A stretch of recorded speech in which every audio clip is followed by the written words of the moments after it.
Hi guys, welcome to Chalchitra Talks. मेरा नाम दिशा है and these are some brand new episodes of Dishcoveries. I know, काफी time लग गया, but we are finally back. Dishcoveries is a show where I pick up concepts that intrigue me but evade me, and I sit down with some very interesting guests to decode them. And my first conversation is with Dr. Sid Warrior, who is a neurologist and YouTuber. This is the only conversation which is going to go out in two parts because of the sheer amount of insights I got from him. So, without further ado, let's get into the first part of this conversation.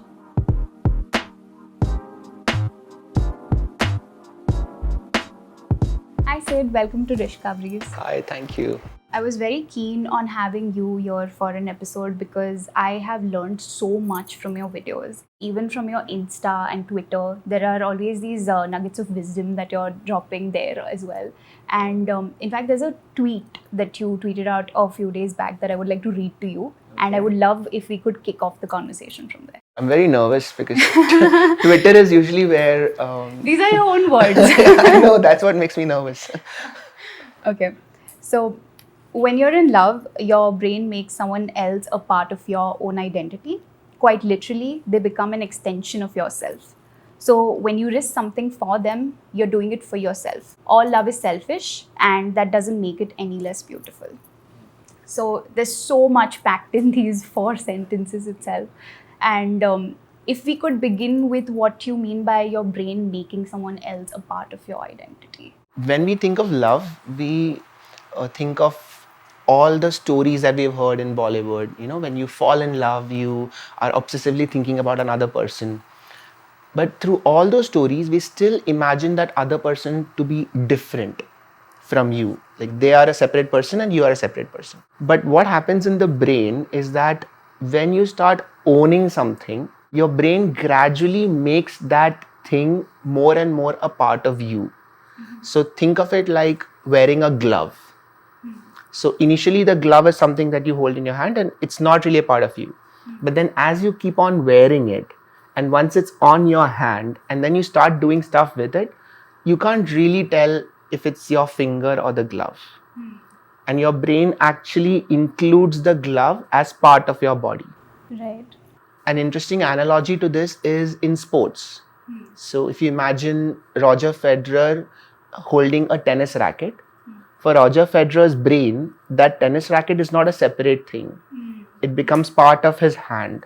So he knows exactly how far the tennis racket is, the tip of the racket is from his finger, because it's part of him. Yeah.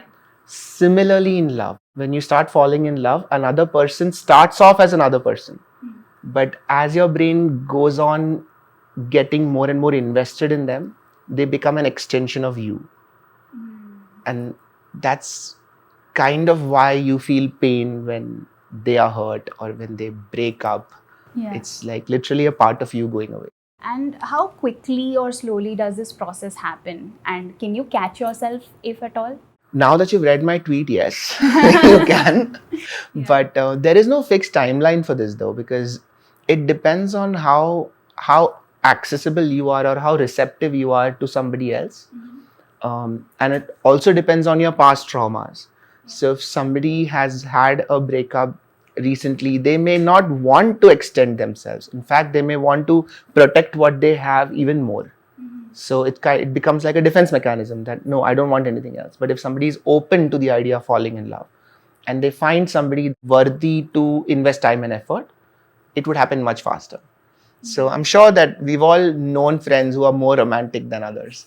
They keep falling in love. Yeah. That's it's a beautiful thing. And also, is that why the shared identity aspect is why your partner's social status matters so much to you? Even though on paper we know that I am a different person and they are a different person and we are our own individuals. Right. Even then, it sort of reflects on us, their status. So what you've hit on is all of the dark aspects of love, like this feeling of ownership or obsession, when overprotectiveness, when you don't want your partner to talk to somebody else, all of that unfortunately comes from the same things that also makes love beautiful. It is beautiful to imagine somebody else being a part of you.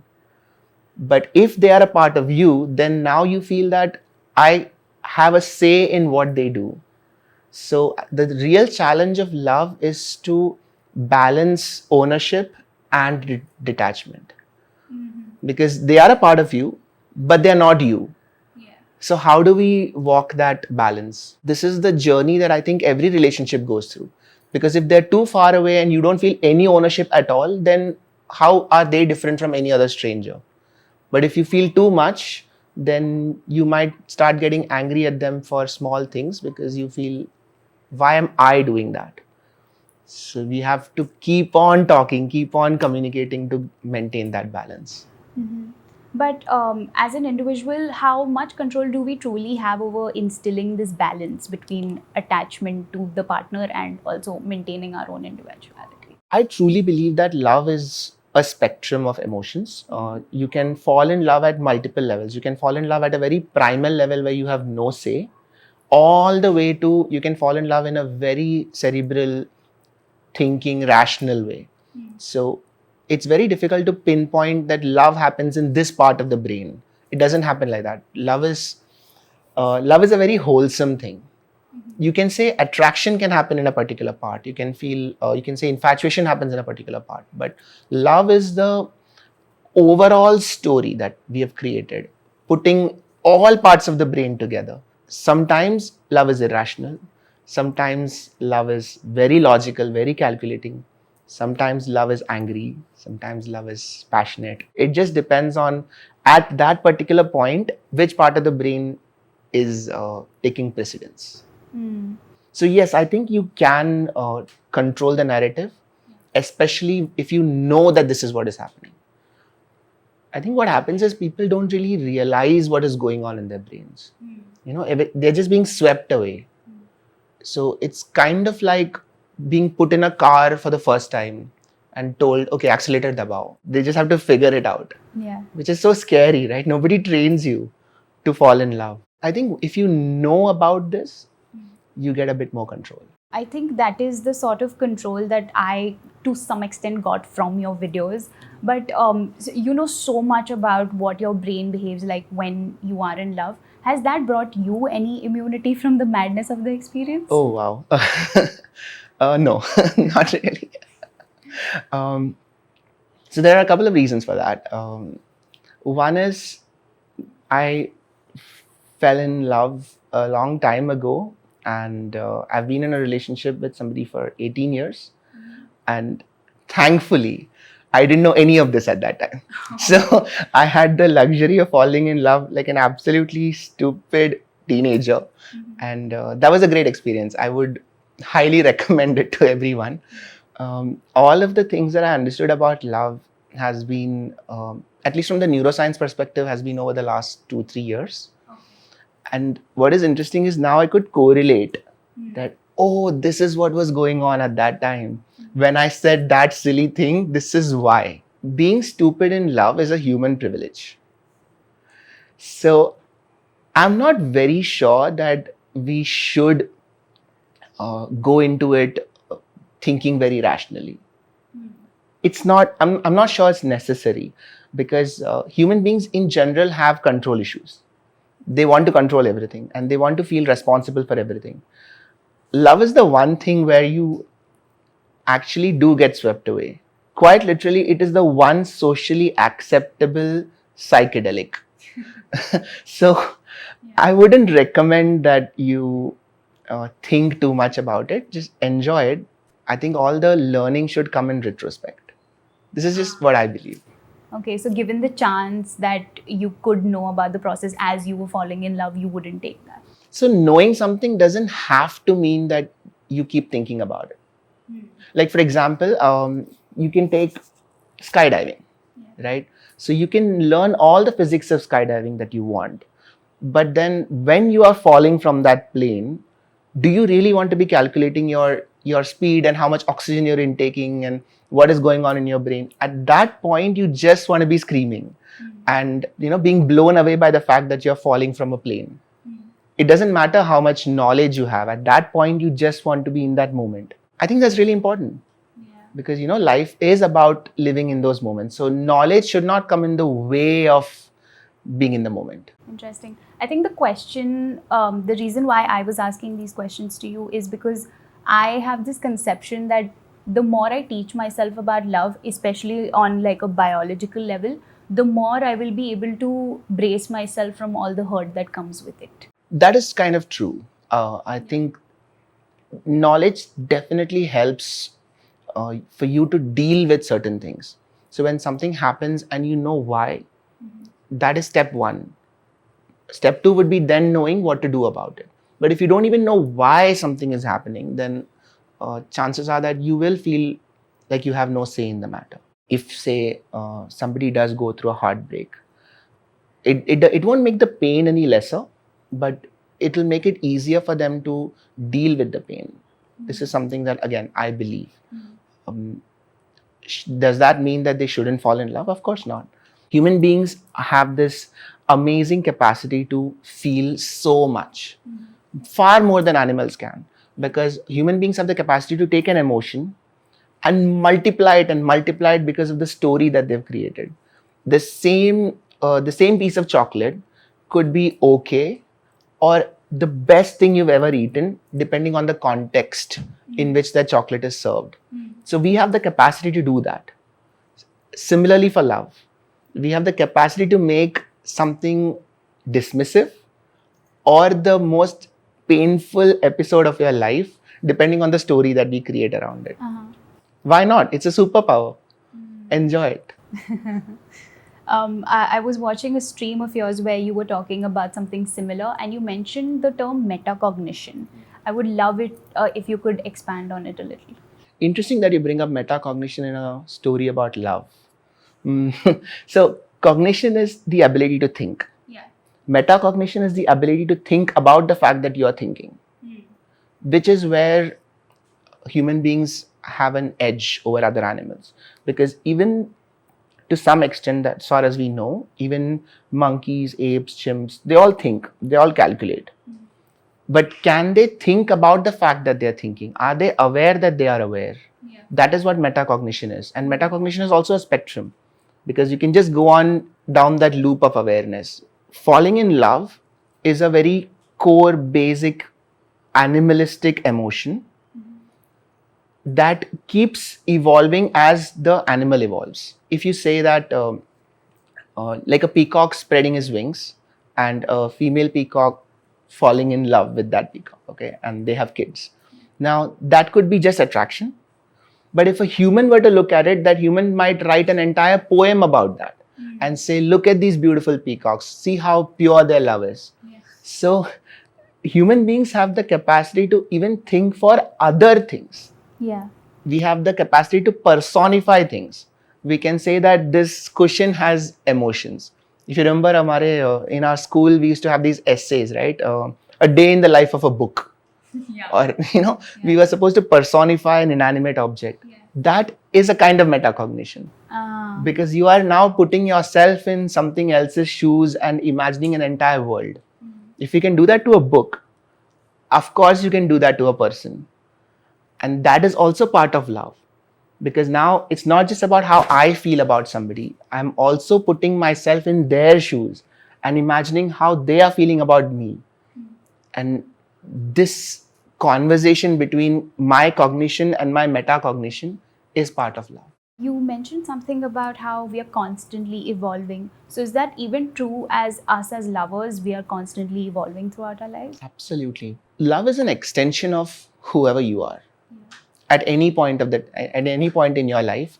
How you fall in love when you're a 16-year-old is so different from how you fall in love when you're 26, when you're 36, when you're 46, because it's your entire view on life changes and your view on who you are changes. If you were to look at how much control you have on yourself, I would say that at 16, you don't really have a lot of control.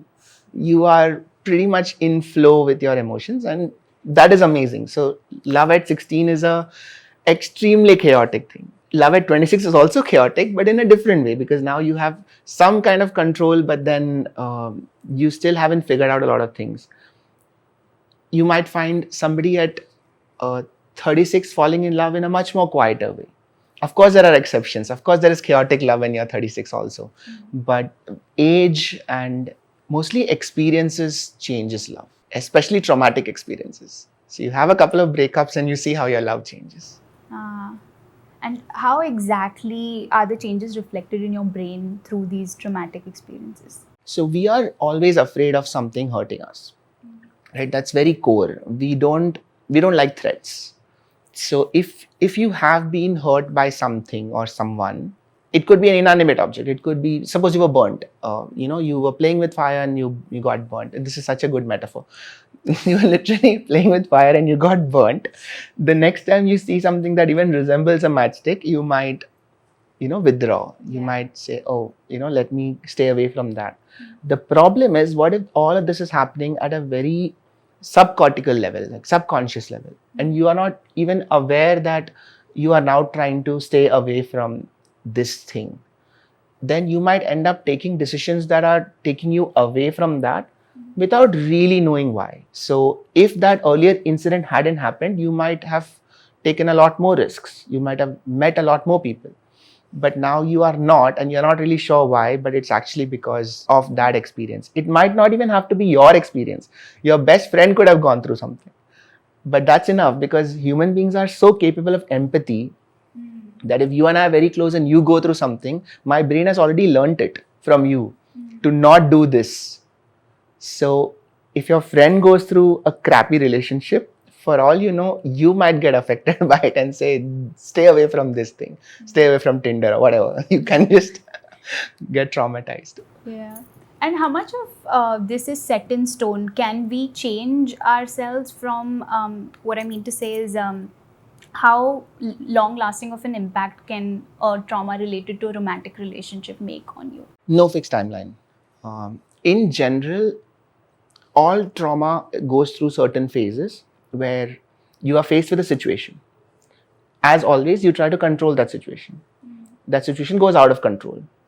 Because it went out of control, your life is harmed in some way, emotionally or physically or whatever. Now you've learned that this is something that I should be careful about, right? This is a lesson. It becomes trauma when you feel that I can never control this thing. In the future also, never will I ever grow enough that I can control this thing. So suppose if you learned driving at the age of 17 and you got your learner's license and you scratched your car, right? Something that happens to all of us. Suppose if for some reason you are convinced that this is proof that I can never drive. And in fact, even sitting in a car is dangerous because these things cannot be controlled. This is too chaotic. That could be a trauma. Whereas if you think, okay, I've scratched my car, I'll just learn to drive better, that would not be traumatic. Same incident, but trauma to one person, not trauma to another person. Same thing happens in love. Like you have a breakup, but for one person it's, okay, I've had a breakup. This is what I did wrong. This is what I did right. Okay, I'll try and be better next time. To another person, love is chaotic. This is all stupid. I can't handle this. Let me never talk to anybody again. So these are extremes, but it actually does happen. Traumatic breakups do happen and people are traumatized. So if they are scarred at that level, then unfortunately what happens is it's very difficult to heal yourself because you don't even want to go there. It's like you've locked that door. That's where therapy comes in. You need somebody to just guide you and help you sort out, that story that you've made. And once that story gets resolved, you feel better. I also feel that there is a lot of resentment that a person could feel with regards to the way trauma is holding them back. But how much of this is, are we really that fragile? Are we that fragile that we let love traumatize us? Yeah, to an extent where we can't give it another chance. We cannot judge anybody else's trauma, like as a rule of thumb, because it's impossible. We can never really know what is the context of their trauma. Because trauma is not just one point in time. Trauma is not cross-sectional. Trauma is longitudinal. So a person at a particular time being traumatized by a particular event has a lot to do also with where they're coming from. So everything in their life led them to that one moment, where they had to deal with this trauma which affected their brain in a particular way. It is so individual. So there is no unit of fragility. You can't say that, this brain is this fragile. It's, for all we know, that person would be able to handle a lot of things that you couldn't. But they can't handle that one thing. So there's no universal marker for how fragile somebody's brain is. I meant that in the sense of like in my own case, for instance, so many times I feel a lot of anger due to my ability to not move on from a lot of things. And in that case, I wonder, maybe if I were to look at this from a biological angle, maybe I'll be able to be kinder to myself if I figure out how much of the impact can I control and how much of it is out of my hands. Oh yeah, absolutely. So we definitely hold ourselves to a very high standard of thought in general. And I think the more exposed we are to social media and positivity, we really want ourselves to be up there, highest functioning level all of the time. And anything less is not acceptable. And we also say that, why are we letting emotions guide you? You should be a thinking, robot. We are not like that. We are biological creatures. Even throughout the day, your blood pressure varies so much, your testosterone levels vary so much, your thyroid levels vary so much. So who you are in the morning is technically not who you are in the evening. You are a different set of chemicals in the evening. So the sooner we understand this, the easier it is. I love what you said about being kind. We are so unkind to ourselves. So much. In fact, if your best friend were to go through something, we would offer such rational, kind, sensible advice. Yeah. But when we go through something, we are very, very rude to ourselves. So I think the reason is that we are not really equipped to deal with our own emotions. So as soon as our emotions take space, our prefrontal cortex, which is our evolved part of the brain, just says, okay, bye. You handle it now. Whereas if it's your friend going through it, now your prefrontal cortex is still working fine. So you can still be rational, you can still be kind. We have to figure out a way to make sure that no matter what your limbic system is going through, which is your emotional brain, your prefrontal cortex is still with you. Don't let your prefrontal cortex go away.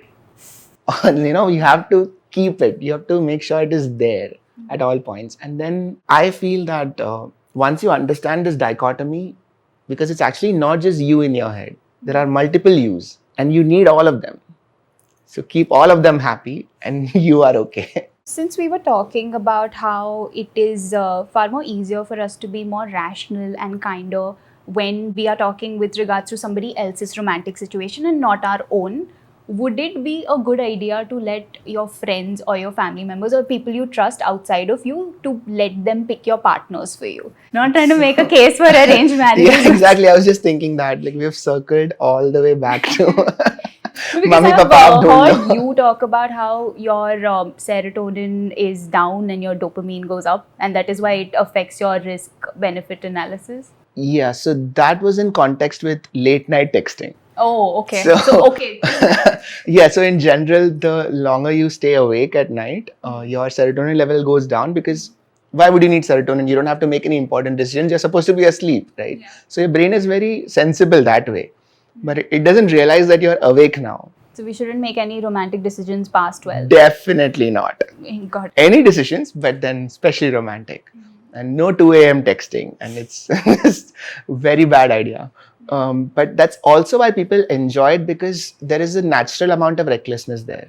They don't feel so bad about saying certain things, because if the serotonin levels are not high, then serotonin has the job of modulating what dopamine does. This is very simplistic, but just so that people understand, dopamine makes you take risks. Dopamine wants you to anticipate things. And so it will create situations where you can anticipate something. It could be like ordering on Swiggy, so that the anticipation of waiting for the food will come, texting somebody and then the anticipation of them replying, whatever. So serotonin has the job of telling dopamine ki shut up and go to sleep. But if serotonin levels are low, then you are more likely to take more risks. And so that's what actually happens in early stages of love as well.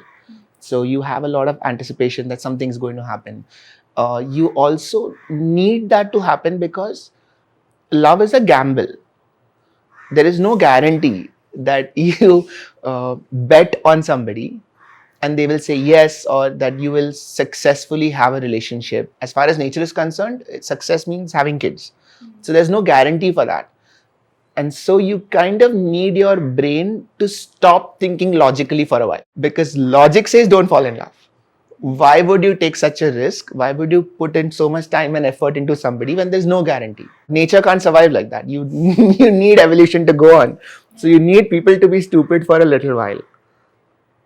Do we though? Unfortunately, yes.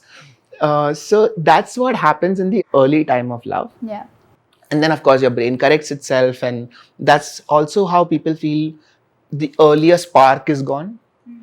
Because nothing can compare with that initial phase of madness and chaos. And you're just saying things and hoping something will happen. Later on, serotonin corrects itself. Now you know that if I say this, this is what will happen. We already have a relationship. So people can mistake the early part of a love story for love overall. And so they will feel, I miss that. Why aren't we in love anymore? So this is all the silly things that your brain does to fool you into what love actually is. And that sounds like a Bollywood movie title. but yeah, it's actually not a bad idea to take your friend's opinion. Not just on love, on any rash decision that you're taking.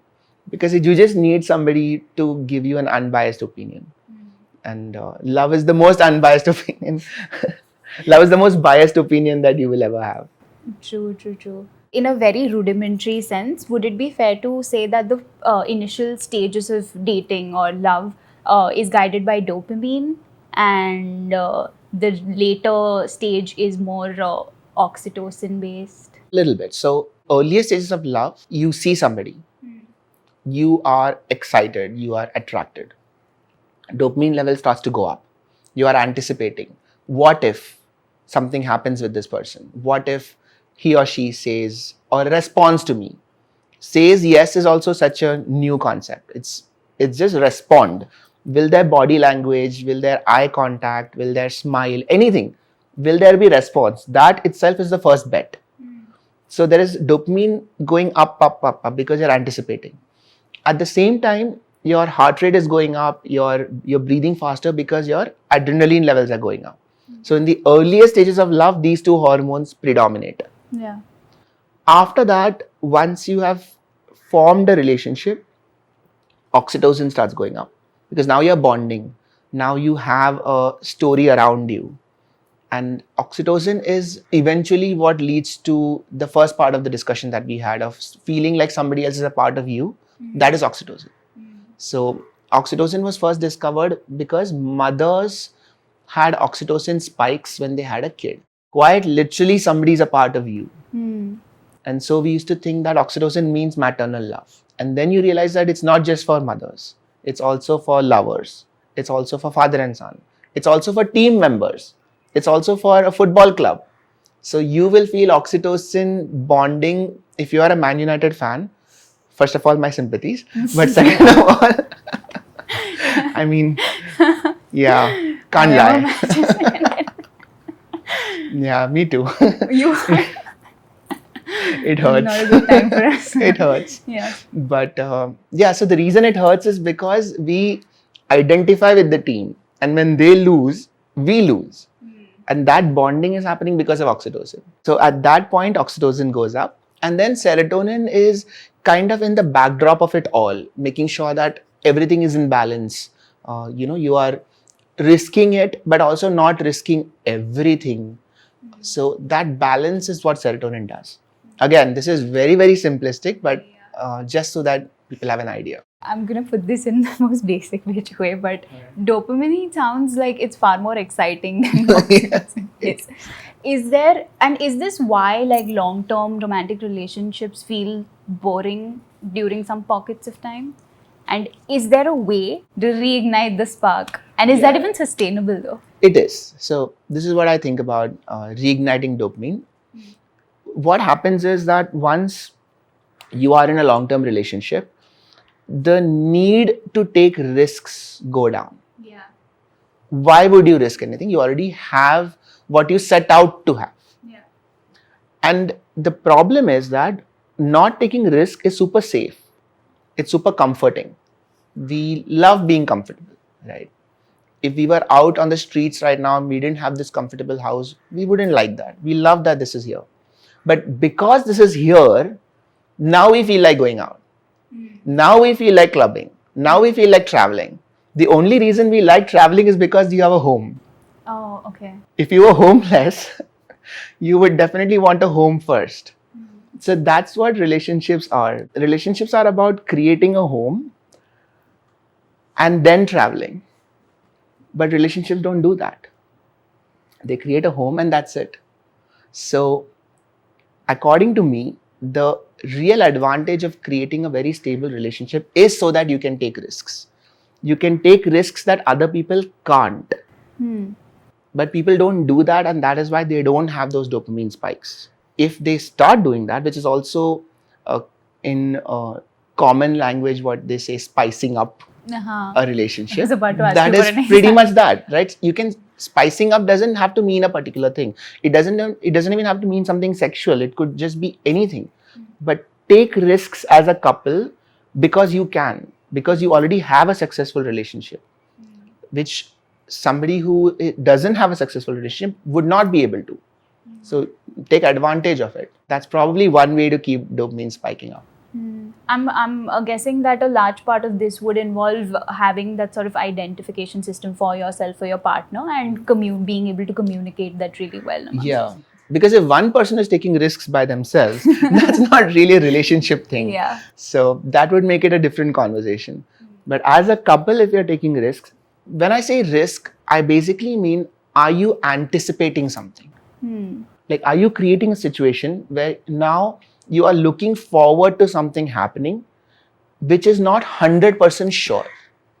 This is very important. If it's a 100% sure thing, you don't have anticipation. Okay, but you don't mean in the sense of making the partner feel insecure about where you stand in terms of the Now, relationship. this is tricky because I feel that any new step that you take, insecurity does come. Insecurity is not bad, because you go through insecurity to be secure again.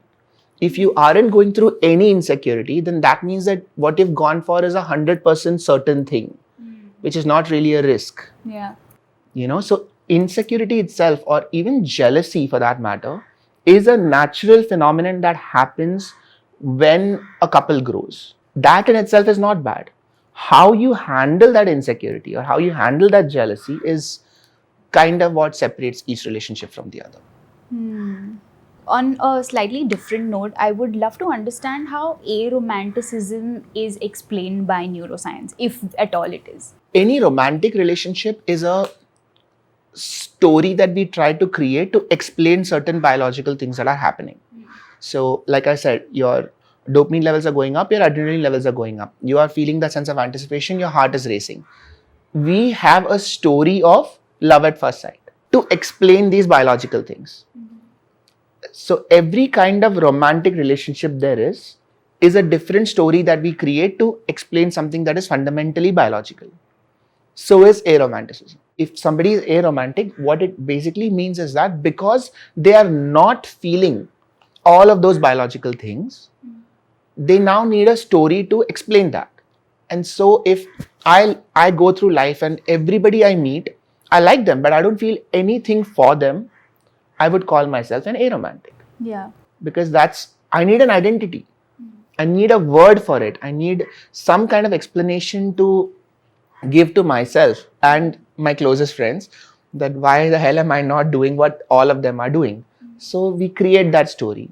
Aromantic is not a biological, it's not a diagnosis. Yeah. It's basically a story that we create. And I also don't feel like if somebody defines themselves like that, it is 100% fixed forever. It could also be situational. It could also be because of a phase that they're going through. And when something changes, the definition changes. So, would it be fair to say that this understanding of aromanticism is your PFC's doing?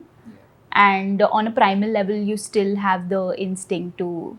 Absolutely, yes. So we are born with those same neural networks that are capable of feeling all of these emotions, unless there is a genetic or at a anatomical level, if there is a difference.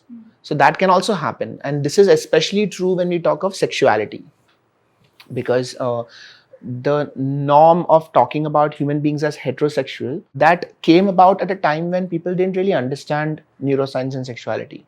But now we know that there are actual biological differences between heterosexual and homosexual brains, which, while it might not seem like a big deal, like from an MRI you can't tell, but at the chemical level there are differences. So that plays a role in how you perceive other people, in how you feel attracted to some people and not feel attracted to others. So this is important. That's when we talk of, especially when we talk of sexuality, I believe that we should take this into consideration, because people used to say that sexuality, oh, it's just a state of mind, you'll just grow over it. That kind of reflects ignorance, because it's not. It's like saying you'll just get over your color of your skin. It's part of you. It's genetic. It's who you are. So it's not just a state of mind. Somebody who comes across the sexuality spectrum today might feel overwhelmed that, wait, how are there so many sexualities? The ironic thing is that there always has been so many sexualities. It's just that we prematurely ignored everything else and said that heterosexuality is the only one. But sexuality has always been the norm, has always been the spectrum. If you were to think about how a human being feels attraction, there are so many levels at which that relationship could be coded. So from a chromosomal level to a hormonal level to an anatomical level to a network level to an experiential level.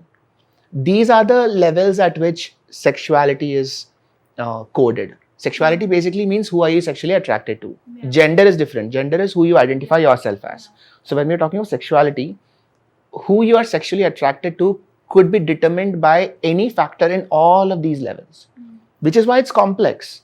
But it's also why it should be taught to everyone at school, because kids are going through this confusion, because they will believe that this is the norm, this is how I should feel, and out of 100, if 90 people are feeling in a particular way, but those 10 are not, they are going through something very confusing, and they have nowhere to go, they have no one to speak to, and that is traumatic. That is actual trauma. Not understanding why I don't feel attracted to a particular person in a particular way, which I'm supposed to, is traumatic. The reason could be any of these, at a chromosomal, genetic, hormonal, anatomic, network, experiential.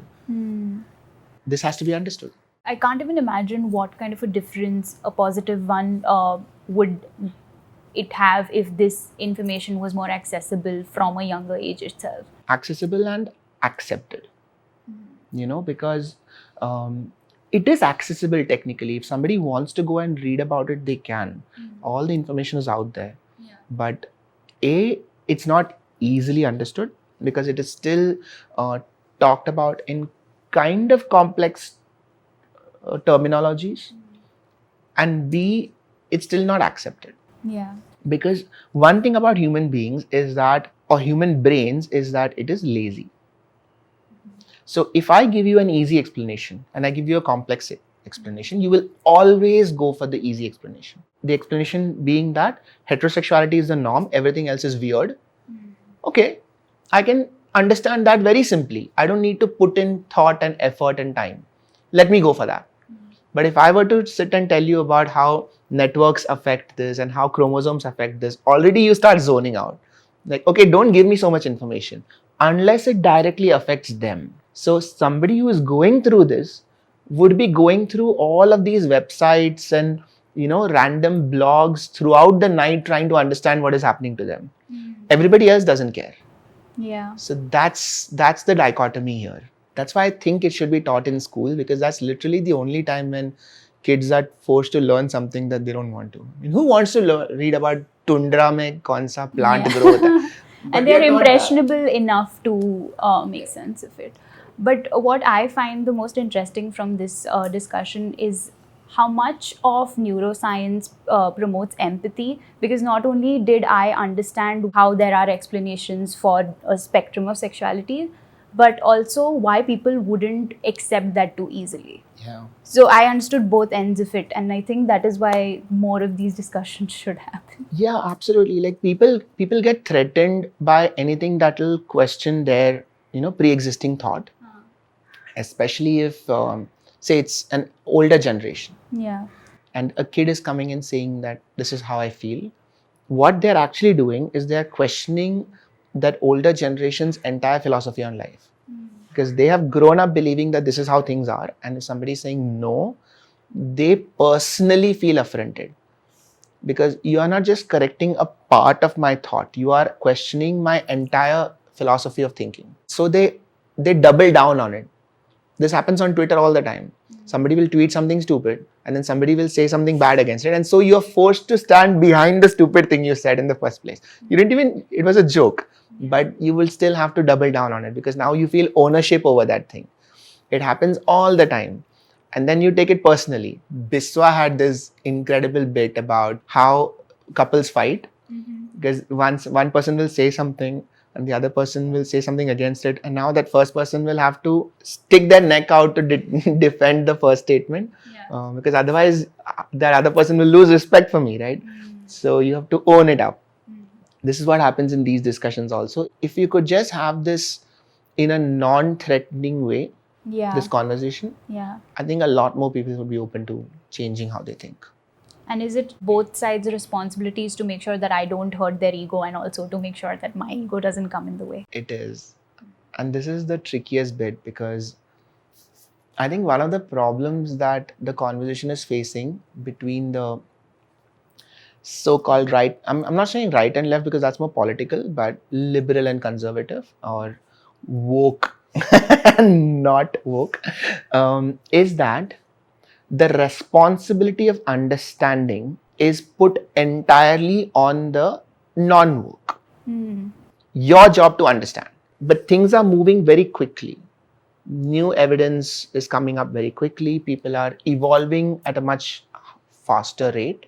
And so if somebody who doesn't know about all this, suppose if there's somebody who has no idea that there are so many, like sexuality is a spectrum. I'm sure there must be somebody who feels that heterosexuality is the norm. Now, is it that person's responsibility to understand? Or is it somebody else's responsibility to teach? Or is it both? The chances are it is both, right? So that is where the conversation kind of falls apart. Because as soon as that person expresses a view that heterosexuality is the norm, they become villainized so quickly that they now are forced to double down on their initial thought. So they may not have such strong opinions, but as soon as somebody goes against it, now they have to become firmer. It puts you in a state of defensiveness. Correct. So now we are boxing people into absolute evil and absolute good, which is so silly because and the solution actually lies in the problem itself. You're saying sexuality is a spectrum. Don't you think human emotions are a spectrum? Don't you think human beliefs are a spectrum? The people who say that sexuality is a spectrum at the same time are putting human beings into absolute good and absolute bad, which is so ironic. You are supposed to understand spectrums better than anyone. So yeah, I think empathy goes both ways. If you are in a relationship with one person, does not mean that you feel nothing for nobody else ever again.